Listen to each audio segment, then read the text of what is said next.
Hello, this is Black Country Blokes chewing the fat. Listen. I've been hearing a lot lately about men don't talk, but in my experience, men do talk, just people aren't listening. So it's going to be me and a group of blokes discussing our struggles and victories through life. Warning, there may be some bad language, so apologies to all the moms, especially my own. Let's get going. Listen. I've been here, it's Black Country Blokes chewing the fat with me, Kev Dillon, Lee Cadman, Craig Pinches and Aren Deu. Now today what we're going to be talking about is the secrets that we like to keep. And sometimes those secrets can be from like mental health, not telling people how you're dealing with it personally, or maybe like that young actor who just died from Black Panther, who was suffering with cancer and didn't tell anyone. What was his name? Chadwick Boseman. And we were having a discussion off air. Was it that he was a private fellow and he didn't want everyone to know, and it was for him and his family to deal with? And once again, you said you've got to find your medicine. Sometimes you want to surround yourself with all the tweets and messages, and other times you just want to deal with that yourself, because it's not for the public to really know, I suppose. It's for your nearest and dearest and your loved ones. What do you think about it? I feel like Lee said, is it any of our business? Yeah. You know, as fans and supporters, I'll be absolutely honest, I don't know a lot about the guy.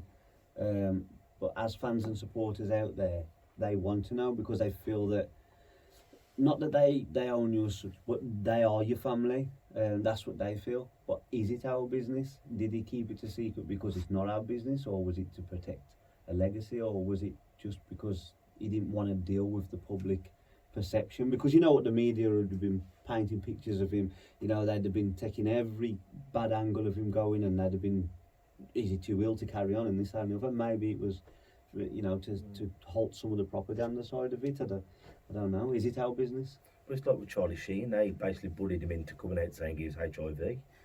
And you're thinking, well, is it our business? And I think nowadays that everything is everyone's God-given right business. I'm thinking, well, maybe some things we've got the right to keep it to ourselves. We're so quick to publish our news. You know, we're having beans on toast. We've just checked into Hatton Farm. We've just flew to Spain. You know, we've just been to A&E to visit. We're so quick to publish our life now. Do we feel it's our business because that's the general medium of today?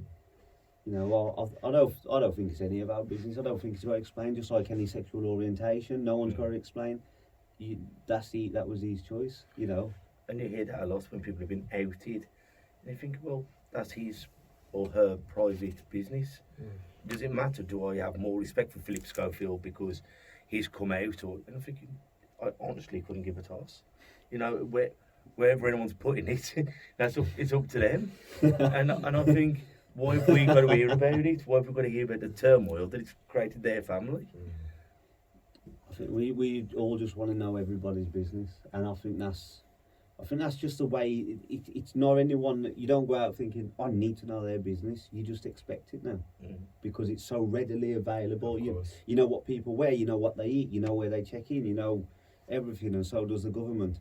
But that's another story. But like, that's because it's so readily available. We seem to expect it straight away, you know. And I suppose that's just the way society's gone over the last 15 years since like social media. Facebook was 05. I think just on Chadwick, because obviously it was a tragic death. I've obviously followed a lot of his films and stuff, and him as a character. I think we'll all be speculating to really try and understand his rationale, his reasoning behind why he never told no one.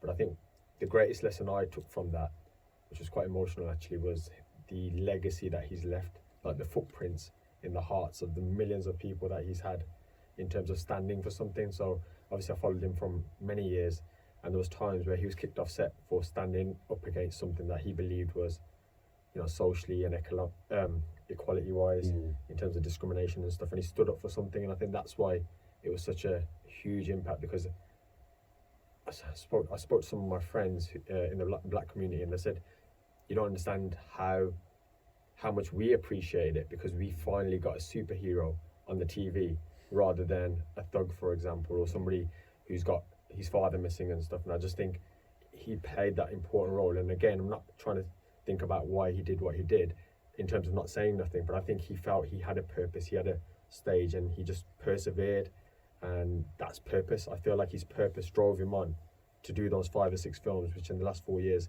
he's terminal cancer, and anyone fighting cancer, I've seen cancer rip through my family, I'm sure you guys have as well. It's the worst illness in the world, and I just think that strength is incredible. But for us, it's a lesson that we can leave a legacy, no matter how short your life is. Yeah. And I suppose it just made me question that is the work that I do on a daily basis, potentially leaving that, if that makes sense. Mm.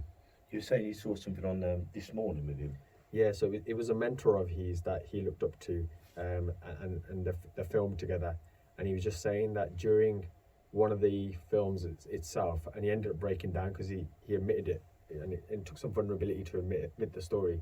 He said he thought he was being treated almost like a diva, in terms of he was getting massages and stuff between shoots, and I think he called him fragile. I can't remember the exact thing. It was on This Morning, and that's what he said to his wife. He goes, yeah, he comes across as quite fragile.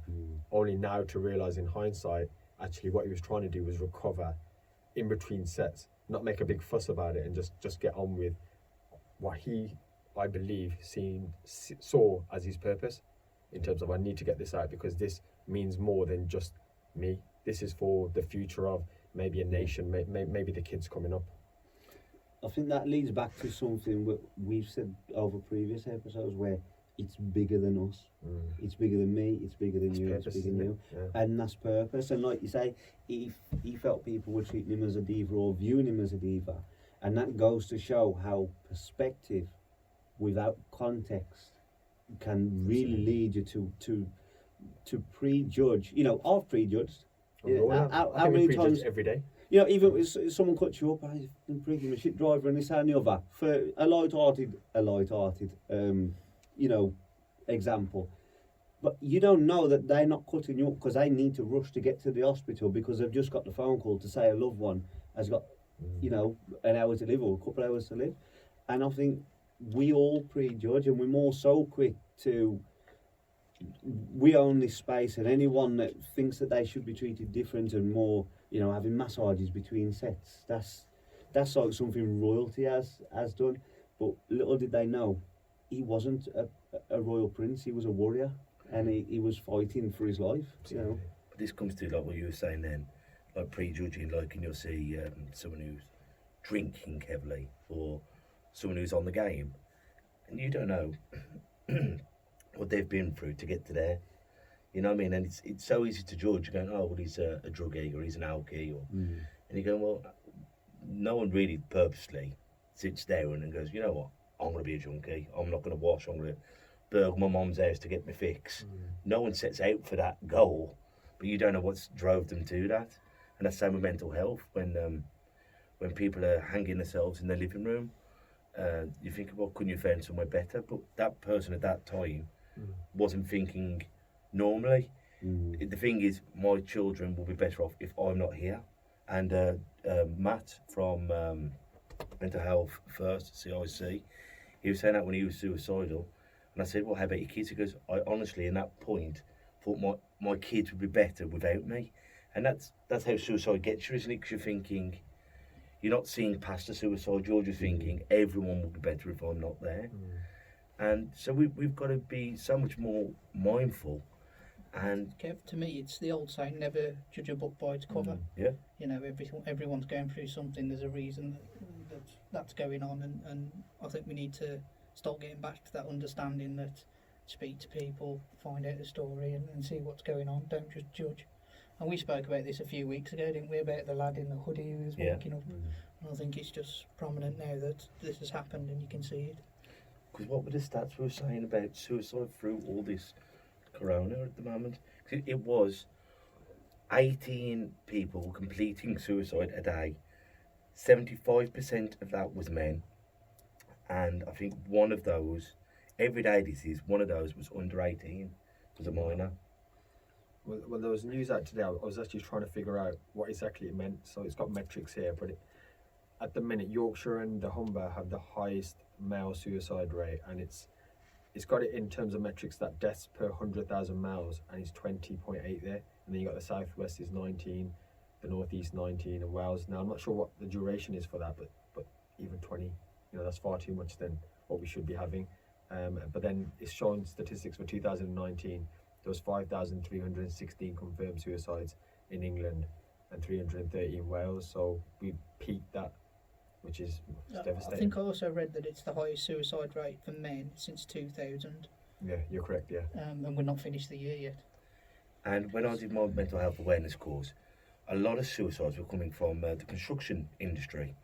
And they're like your blokes who don't talk about your problems. You might go and have a skinful down the pub and have a bit of a moan about the wife, but you don't say, I'm depressed, I'm anxious, because you're a man's man. But I think it'll be this year when you see the blue collar, is that right? The blue collar, the more financially sound people who, I've got a 50 grand job, so I'm safe, and all of a sudden, no job safe. You're more safe if you work for a supermarket than you are having a high up job. One of my good friends, I won't say his name, has just lost a big job, and he says, because if they lose my job, another 3 people could stay on. And he was one a very high paid job, and all of a sudden you haven't got that cushion to look after you, and when you're too big for yourself, as in effect. They're like, and the people who've just bought a house, or they've just bought a motor, or they've just bought a minibus for the club, and then all of a sudden, even though you've done nothing wrong, everything's taken away from you, and sometimes that's too much for people to bear. But remember, you can always make more money. I know it's easier to say to me now because I'm not suicidal at this particular moment, but there are people out there to help. So I'm not going to say think about your loved ones, because think about yourself. And we've got numbers on here, hotlines that you can phone and just reach out and talk to people. Because I think the main thing when I'm talking to people is, whenever I talk to someone like this, is I didn't want to bother you. And that how many poor people didn't want to bother someone, you know what I mean, and reach out. It could be that point that you made earlier, Kev, that they might not be thinking in a rational way as well. No, not at all. Yeah. And Which is worrying. It is worrying. I think money, like going back to the money side of it, I think that plays a huge part. Now, in cases of celebrities and this and the other, they have the fame monster to deal with. They haven't got the money issues to deal with, but they have the fame and them, within the public eye, so to speak. But I think money for people, average Joes, working class, that plays a huge factor, because when you've got bills coming through the door, and they're not bills in them red letters and this Bristol Suitor and the text and an over email, arseholes, and it's everything, is it? Now it's not just bills through the door. You miss a payment now, you get bombarded through everything, don't you? Mate, and that's the thing. And even when you don't owe the money, as long as Bristol Suitor have got the case, they say, well, find the money, pay it, and then dispute it. And by the time you've paid it, you're more ready for. So the way the system works is, pay it. The burden is on you to pay it, and then dispute it and try and claim your money back. The burden isn't on this big corporation who is just a room full of bodies. It's on you, the working man or the working woman, to pay it. And the amount of stress that puts onto a family that's already struggling or already, are not affording luxury holiday. And you might say, oh, but that's a luxury holiday. But shouldn't we be able to, if we've both got to break our backs for 40, 50, 60 hours a week, shouldn't we be able to afford to take the kids away and make memories? And I think the money is a big thing. Like you say, if you've got a big job, usually you've got the cushion. When the wind blows from the bottom, you're safe up there. But when the wind blows from up there and you've got all this money, you soon come toppling and you do feel the effect. Well, I think the working class and the poor are used to struggling. You know what I mean? But I think once you're that middle class and up, and then you're going, I've made it, and then all of a sudden it's boom. And you think, well, I'm used to earning, I don't know, 50 grand a year. And then out of pride, and pride's a effing killer. Yeah. You don't want to go and work on site. You don't want to go and work delivering, because you're going, I'm not going to go and earn minimum wage. And then it's that pride, and you're thinking... Well, that's all it comes down to, because I'd quite happily go and work anywhere. If it meant putting food on the table, it wouldn't. Pride wouldn't come in it to me. And why are we not proud of these people who work in McDonald's? Why is it? Why is it a ridicule? Why is it a mockery to flip burgers? That's what I hate putting people on a pedestal just because they earn more money. Exactly. Oh, you. And that's all it is. Yeah. You flip burgers at McDonald's, yeah, bro. I work 14 hours straight to give you greedy people this fast food junk that you want to feed your body with. Going back to perspective, that could be a better human being as well. And they most likely are, because they understand, like you say, struggle. We're used to struggling. I don't know if you ever get used to struggling and used to. Sometimes you roll with the punches, and sometimes you take in your stride, and sometimes you get your hair off about it. It's like I recently had a bill from 12 years ago that's been paid, done and dusted.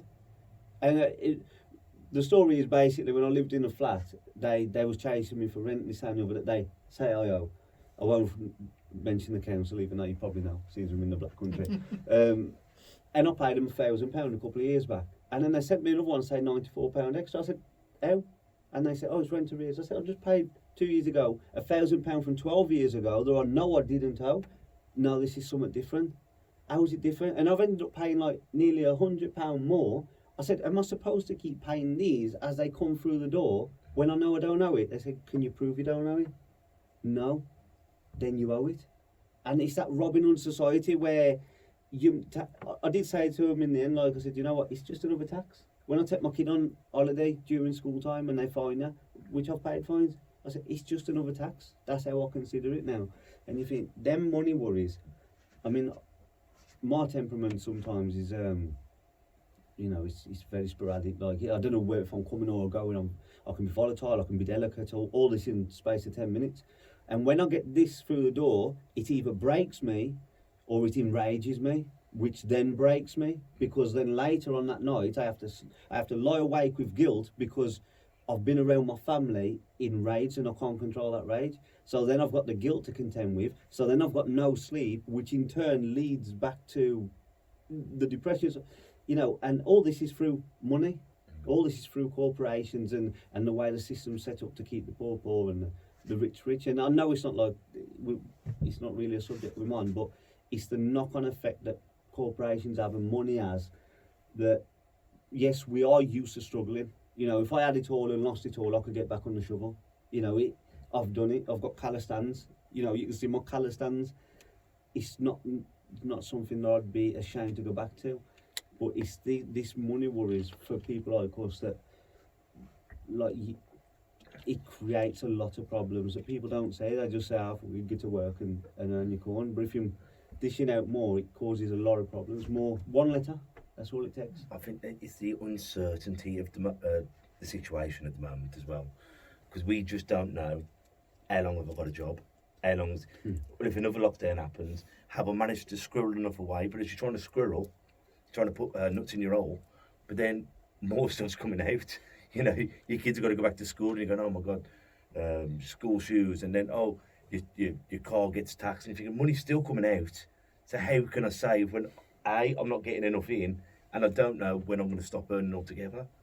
And it bears there's a lot of pressure on you then. And I mean, my son is 8, he likes me to play a bit of, I don't play computers, but play FIFA with my dad and this and that, in a big Troy. And Mum and Sister said to me, like, recently, I've been gone for the past 3 months again. You know what I mean? I'm gone, and I know I'm gone, 'cause by the time I come round, the neighbour said to me, I've been gone since Friday. I said, really? Look, I hadn't noticed. I said, I noticed today. They said, oh, charming. I said, look, I am on the planet. And a lot of that is because I'm focused on what can I do to make a success of myself, and so as my kids, they got to live the life I live. And there's got to be 100 million people that live through that very thing. I definitely the kids do, suffer. Craig, but having Calla change that, because what's the point? Don't get me wrong, I'd love to set my family up for life, but if you're missing out on what's going on now, that's more valuable. That's way more valuable. I agree. Do you know how I Time justify is it though? I justify it by saying I want to take one for the team, so as my kids, they got to miss out on their kids' lives. They're missing out on you in there. Yeah, and that's what my partner tries to get. And that'll have a worse I effect agree. than anything. I used to do what you did, more so I haven't got kids, but more so with my wife.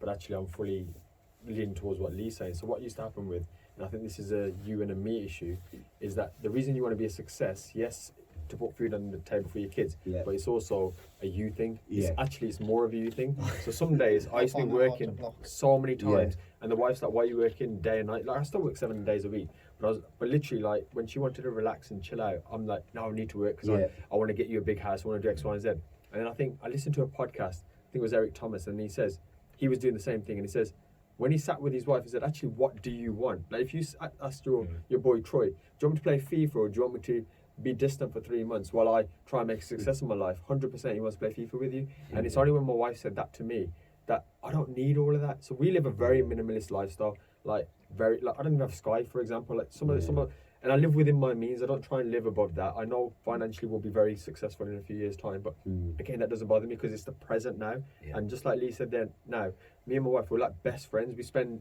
She only works 1 day a week now, so 6 days we're together. We're in each other's company, and I'm present. I make sure that that time I'm with her, I'm not on my own trip of trying to become successful, because the last thing you want to do is get there, and then that relationship is like that, and you've got to then sort of close that gap, and it could be too late. Kids grow You've up left quick. them a few stations Absolutely. behind. I mean, I mirror that totally, but I found it so hard because I have that much drive to want to succeed myself, and that's the hardest thing to me, is to pull that back. So held up. That's all well and good, but your kids are here. You have to look in the mirror and you have to say, well, I'm saying it's for them, but it's not. And then you have to almost change it and say, okay, let me now make it for them, which is what you obviously do. I did a Try. course. It's Well, still yeah. not, it's difficult. always been There's still a working. pull of me, like when I'm sitting there, I'm like, I should be doing something. Like I still get that because that's just me. Mate, 100%. I'm like that. You know, I can't. That's why people say take up fishing. I said I can't sit still long enough in the house. I can't sit. I don't watch telly. We stream and this and the other at your own leisure. But I don't watch telly. I said, 'cause I have to. That's why I don't like to drink. Because the day after, I had a drink last Saturday of my nephew's. He had like a little bit of a get together. My sister did. I think I had 6 cans and a couple of cocktails. And the next day I wasn't ill. I just went to lie on the settee, and I was gutted because I thought I'd be doing something. Like I have to be doing something. And I did the security course about 5 years back, and it was an ex-police officer named Paul who provided the course to us. And he said to me, he gave us like a character breakdown of us at the end, each of us. He said, Craig, he said, I think you're a thoughtful person, and this and the other. He said, but I don't think anyone's going to get in the way of your drive. I don't think he said, I think you'll take people with you for as long as they can keep up. And I took a bit of offence. I thought, I'm a very courteous person, you know, I like to make sure everything's all right. He said, you're a courteous person. He said, but you won't let anyone get in the way of your progress. And I thought, it gets me thinking now, it's a very selfish way to live, you know. And I think what we've got to have is drive, because that is how we'll succeed. But we've also got to, you know, sometimes stop and smell the roses and just go, all right then, I'm not at work now, what are we going to do? Do we want to go to the park? Do we want to play? Do we want to sit down and do nothing? Because this is our time. But I think, as you said, like sometimes we've got to do it for 5 years, and God forbid, we might not be in 5 years. yeah, So we've got to, you know, enjoy the time we've got those people we've chose to be with. It's the same as always. You've got to get balance, which is really hard to achieve. I don't think just on that, Leah, I don't actually think, and this is how I live with it now, because I have the same drive, and you know, but at the same time I want to spend time with my wife and my family and brothers and sisters, is I just realise there is no balance. So I've accepted it now. So what I say is, I'm almost on a seesaw. So some days I'm a little bit more towards my drive, and then other times there. But what I'm not trying to do is tip it all towards myself, pretending and that the narrative is that I'm doing it for them, because I know that a lot of that is for me. Because right now all they want is me here. So what I say is, look, just as and when, because I'll burn out as well. So I'll have a month where it's like this, and then I kind of just ease back and then spend time. So I think when you accept that, you can't actually get true balance in life. And I think that back to mental health, and it's just because you've got depression doesn't mean you're always depressed. And that's says that. And that's same with a lot of things. You're thinking, like me, when I have my bad days, I know every positive quote and affirmation, and when I'm in a funk, and Kate will say, "What?" And I go, "Kate, let me be. Tomorrow, hopefully, I'll be better. But let me just ride this out in my way, because we can't be 24 hours positive, and we can't." As you say, as long as we're doing that more than we're doing that, you know, I think that's life, isn't it? I think it's still going to be hard to like me personally, to fight that drive and to accept it for what it is, and still accept the present, because you still, as much as I can sit here now and think, you know what, he's right. Come tomorrow, makes more changes. Makes more changes. So what I was told off for first is, apparently when I used to eat lunch, for example, I'm always here and I'm always writing an email to someone, And then I don't know if it was my mum or my aunties. They said that email's still there in like 10 minutes or 5 minutes. Like, how long does it take to eat lunch, for example? So now, I'd say for at least 8 months, my phone, I purposely, when we have lunch, like I laugh and I turn it upside down and I sit with the wife, and then that's like our 10 minutes. Then after that, 10 minutes, when we're washing up and stuff, I can carry on, I can respond to that email. So I started with very small things, and then we have 1 day a week where it's half the days completely blocked out, and then it's just certain times throughout the day, like we'll go to the gym together all the time. So we've got 30 minutes in the car, and then we go to the gym, then we come back and chill. So just take little bits. Don't try and completely change. I don't think that will happen, because that would have broke me. So initially it was just small things. Now I do it at dinner and breakfast, lunch and dinner. I'm present. I'm not on my phone. And you're better for it, because most of the time you would then end up, from sending that email, you're on Instagram for 20-30 minutes, scrolling through, looking at other stuff, and because you are creatures of habit. With your family. You are creatures of habit, and you start doing that, and like you say, for 3 weeks, 4 weeks, you develop the habit then, and then by then you find your own peace of mind. Whereas me, I live in polar opposites. Like it's the way I work. I'm an obsessive, so I'll obsess over something. Like at the meantime, I'm obsessing over something, so I'll be researching in books and on my phone, boom, boom, boom. And then give me 3 months. Once our obsessions die down, I'll find another one to fixate on, and that's where I go wrong. But like you say, little habits often. Your mental health or your mental ill health is like your physical health or your physical ill health. You know, if I've hurt my rotator cuff, I've got to rest it. And I've got to start doing little exercises to get my rotator. And that's the same for our mental health. Like, how many people, I'm not the best sleeper, but I don't have my phone anywhere in my bedroom or anything. Because if I was lying there, I couldn't sleep, and I go, beep, I go, as you said, who gives a toss? But I'd have to have a look at it, and then the light flashes. So I don't have it even upstairs, I have it downstairs, so I can't hear it. Yeah. And that helps me sleep, because I'm thinking, well, I'm in bed. If it's something serious, someone will come knocking on my door. You know what I mean? But I think that's it. You've not always got to know what's the word? You've not always got to know what's right for you. You've just got to know what's wrong for you and remove it. Like you say, you leave your phone out, because even though you could listen to the beep and think, "How fucked, I'll do it in the morning." Curiosity killed the cat. Yeah, precisely. You're constantly thinking, "Who is it? What is it? What is it? What is it? What is it?" Fucking game request. You know what I mean? Yeah. Oh, I might as well have a slow one, man. Yeah. Oh, I'll reply. You know what I mean? And before you know it, you're looking at stuffed toys of Pokemon and stuff like that. Just sometimes. But we've got to This do month's session. we've got to do these little things and take these bits of exercise, if you want to call it that, and work it ourselves. That's what I'm happier now probably than I ever have been, because I've come on such a journey, and my journey ain't finished yet. And I hope this time next year I'm even happier and better and more confident and more aware. But I think we have to just keep chipping away, day by day, working on different things. Yeah, and we're not all the same, and that's what makes people so beautiful. Like Chadwick, is it? The Black Panther. He managed to do all his movies and create a legacy as such. You know, little did people know that it was going to be as profound as what it is now. I mean, the shock factor of him passing away for his many fans in the world alike, that really brings his legacy for. It makes it so profound. And I'm not going to be able to do what he's done. I may not be able to carry on with everyday life and this and the other and not tell absolutely anyone, but there'll be a way I can cope with it. You know, and if my medicine is to, I don't know, sleep with it on my own, or to tell this and the other, everyone's going to have their medicine, as you always say. You know, but going back to that guy, like what strength of character that must take to be able to work or schedule his work, going through what he's gone through, you know, and it shows it's a testament to how strong individuals can be. If you've got it in there and you've got it in there, you know, then you can and I think everyone here displays that. I think you've displayed it, because you're talking about your drive and how you can work effortlessly 24 hours a day on something. The problem is, you just got to make sure, is that actually aligned with the narrative that you're telling yourself and your family, which is, I'm doing this all for you. Well, no, actually, this is 100% for Craig. Can it be 50% for Craig and 50% for your family, for example? And then I think, using what Lee's saying, you do get some sort of balance. I'm not saying balance is impossible. I just struggle with it, and I kind of tell myself I'm not going to get balance. I think you do get it, don't you? You just do it. You're just not balanced all the time. Yeah. You're like you kind of just like that. It's linear. You're constantly moving, And then every But it's now not and then you're going to lopsided, be basically. balanced. Yeah. Yeah. So I'm a Libra, I should maintain a cool balance, is what they say. Them scales are a lie. They're a lie. Well, has anyone got any quotes? Aaron has. No, I'm sorry, I forgot. Check the Twitter. While he's having a quick look, I'm just going to give a couple of shout outs. Steve Ansell, love your brother. Looking forward to getting you back on. Sean Griffin and his missus Amy Robinson.